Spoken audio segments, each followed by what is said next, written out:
大家好，我是13N。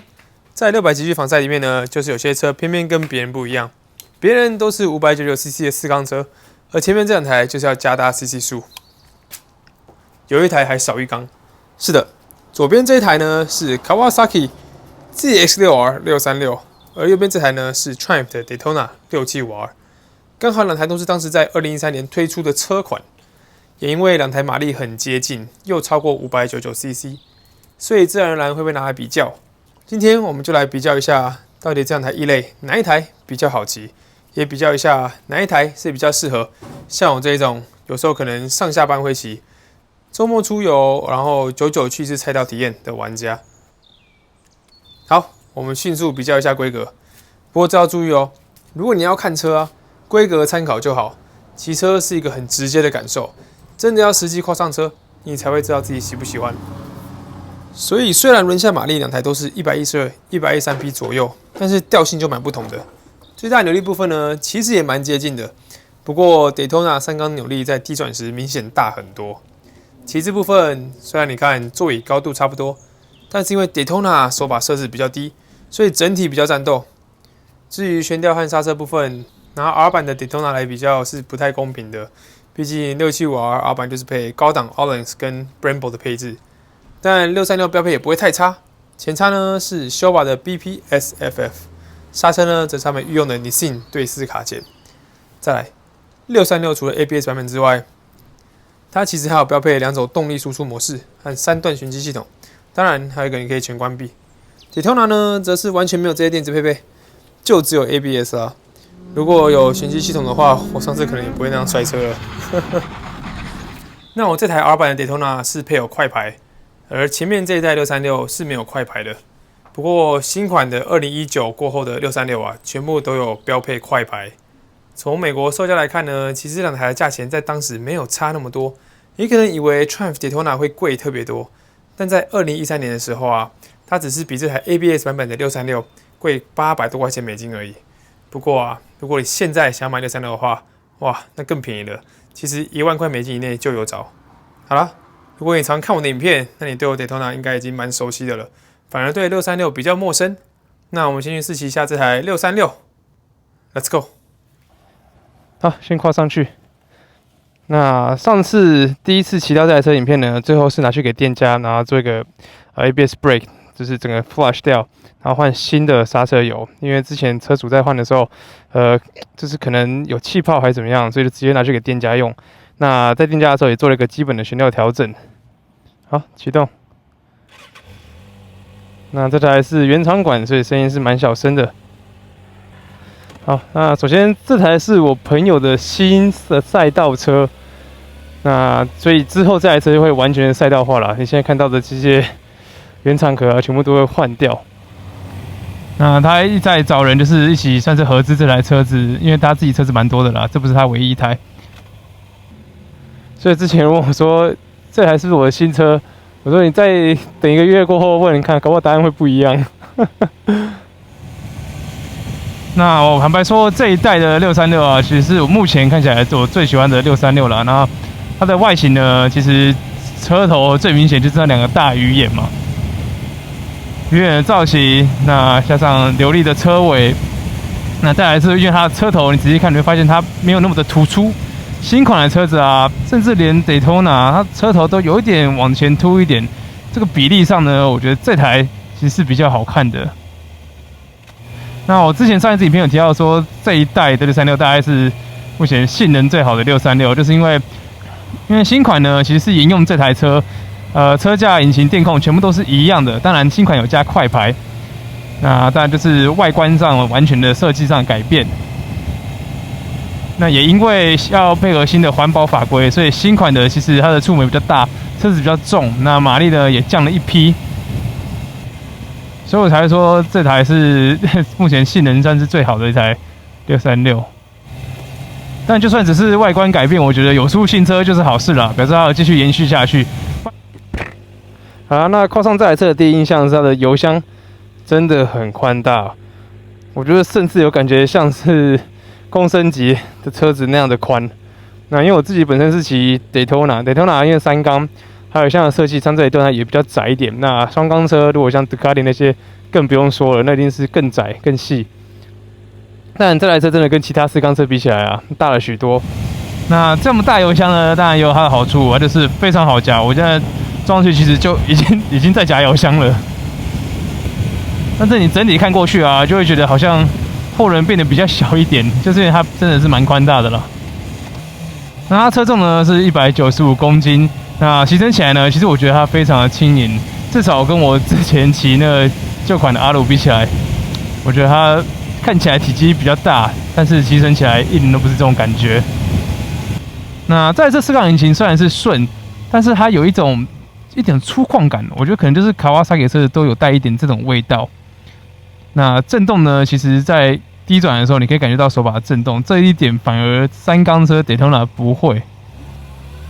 那像我这样街道行程啊，速度不快的情况下，在8000转以下这样骑，慢慢骑，有些力量，那又不会太冲。那真的要力量的话，是达到8000转过后。在这部分其实已经比其他4缸车好非常多，其他车在8000转以下根本就没有力，就是完全没有力，不知道力量跑去哪里。但这台车身为636，因为多了37cc 嘛，所以那点差别还是有的。那之前做循迹测试的时候，我就有介绍这台车有3个循迹模式，1、2、3。那1呢是属于比较热血的模式，它给你滑动的幅度比较大。2呢，当然是取中间值。那3就是完全的雨天模式，所以你一点开油呢，它就会觉得好像你要打滑，就会把你挡住，完全不让你任何有打滑的空间。所以我个人建议，平常在街道骑乘的时候，其实摆2是刚刚好。那这台车也有动力模式 ，Full Power 跟 Low Power。那 Low Power 呢，主要的差别是在高转的时候，它会降低它的输出，所以只有达到原本全马力的80%。那我坦白说，这一点呢，我现在一般街道骑乘呢，我是感受不到。不然我现在是 Full Power， 我先调回成 Low， 那收油的时候就可以调整了。好，已经切换成 Low。好，我现在是 Low， 然后一样在8000转以下，跟刚刚 Full Power 其实没什么差别。所以你真的要在高转骑乘的时候，我觉得你才能体验它那个低马力输出的模式。好啦，那虽然说这台车是为了街道做优化，但毕竟它还是一台600GT的仿赛，所以呢，我觉得还是要试试它的性能。那说到性能呢，我们可能就要到赛道上去了，走吧。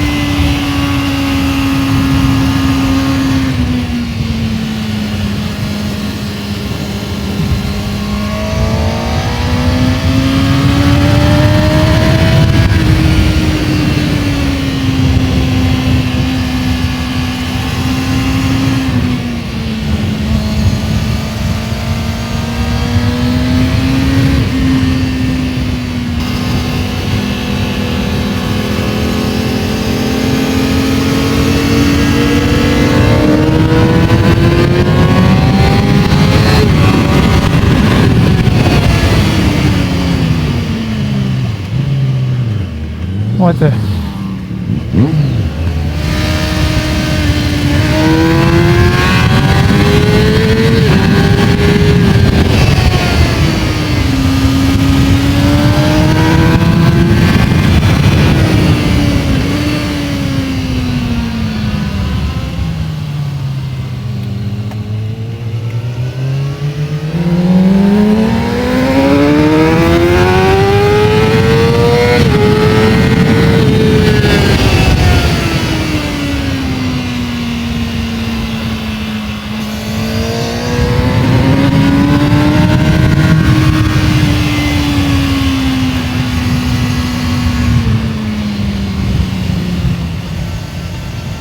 王琦。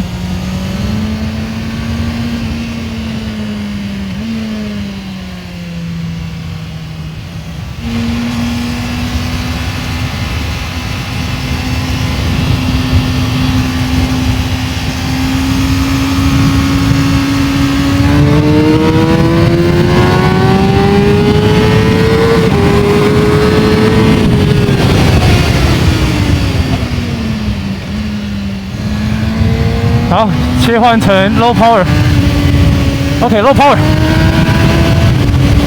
啊，来不及了，这局要跑完了。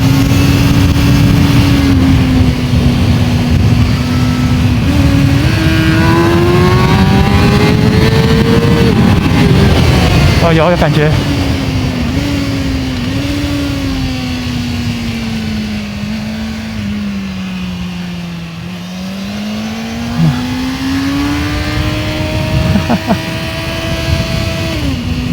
现在才试到 low power， 这就比较短，因为刚刚前面有人转导。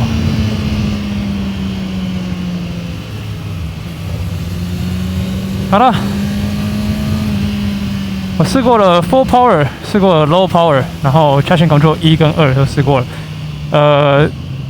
在赛道上啊，我觉得真的是要调1。一开始我有调2跑的时候，我觉得这个车好像有点坏掉。那我自己是没有特别去注意仪表，但是我感觉到那个每次在开油的时候，好像一直有人在绑手绑脚的，然后骑起来很不顺。那时候我想说这台车是不是有问题？可是刚刚一切换1，那一样这种 full power 的时候，开油大补油的时候就没有那种被抑制住的感觉。这部分是真的有差别。我原本以为其实没有，我以为要打滑才会有，就没想到原来开油就有差别了。那我刚刚是故意先用 full power 骑，然后再调 low power， 因为之前已经习惯675的动力嘛，然后直接开 full power 应该没有问题。好，等一下再讲看看我的结论。那感谢朋友还没装赛道壳的时候，就先让我试跑了几圈了。虽然才几圈而已，但以体验来说，很快就能感受到两台车的差异性。我必须要说，因为我一直骑 Daytona， 我已经习惯了3缸的特性嘛，所以突然换骑636跑赛道的时候，有点忘记怎么骑4缸车。在骑的时候呢，我的转速都有点太低，好像有点高了一个档位。也就是说，当我需要力量的时候啊，就还要等那个转速爬上来。那到后来的时候呢，就有注意到档位的问题啊，就有点改善。可惜后来没有剩几圈可以跑。这台车呢，虽然有做基本悬吊设定，但其实你看得出来，很明显还要调整啊。我才这样骑哦，几圈就看得出来，前面预载基本上快要触底了，所以很明显拿街道设定过来当然是完全不行的。那我骑起来的时候呢，龙头转向啊，感觉有点松松软软的，那个入弯的时候没有 Daytona 来的锐利。那我要压车的时候呢，感觉有点顿顿，比较吃力啊，有点感觉车尾跟不上车头，那应该是后悬吊的问题啊。那这台车的刹车是已经升级成金属油管。所以当天那个体验的速度来讲啊，其实没有觉得制动有什么太大的问题，只是手感没有按起来像 Daytona 那种很紧密的感觉。那原本我笑这个油箱太大太宽，结果在骑的时候，其实它尺寸很刚好用来支撑我大腿内侧啊，弯中稳定蛮多的。哦，对了，我后来呢，就是好像有想起来还要测那个动力模式，所以有用 low power 跑了一小段。这个 low power 呢，真的是只有在高转啊才感受到那个差别。感觉很有趣哦，就很像你就是一直往上拉转到红线，可是你实际上的力量输出好像就是卡在就是10000转而已，就停住了。你再转速再往上走，它的那个动力还是一样。那整体来讲啦，先说不是我偏心 Daytona 啦，就骑乘感受来说 ，Daytona 真的是很多方面都略胜一筹，像转向的扎实感啊，变速箱的细腻度啊，还有那随传随到的那3缸力量。就算是改成636的 GX6R， 也无法媲美3缸车低转扭力的特性啊。那 Daytona 呢，败就败在它没有电控和循迹系统。我知道啦，很多人其实是很讨厌电控跟循迹啊，但是电子配备就是这样，你不喜欢你可以关掉嘛。那如果你的车原本没有这些系统，那你硬要去加，像我那时候就想说，如果我要去装像这种防滑系统的话，大概需要怎么样改装？那个系统贵就算了，要装上去的时候还要做很多很多的调整。所以当你选车还在考虑需不需要电控跟循迹的时候呢，我觉得不用想了啦，直接选有这些配备新科技的车子。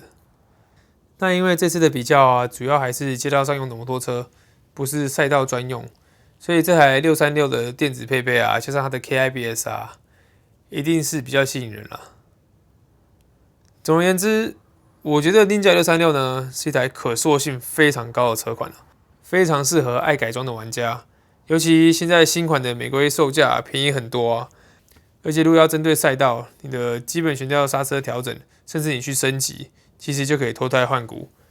而且这台车啊卖的很多，你要找零件啊、找改装品啊，真的是比 Daytona 容易多了。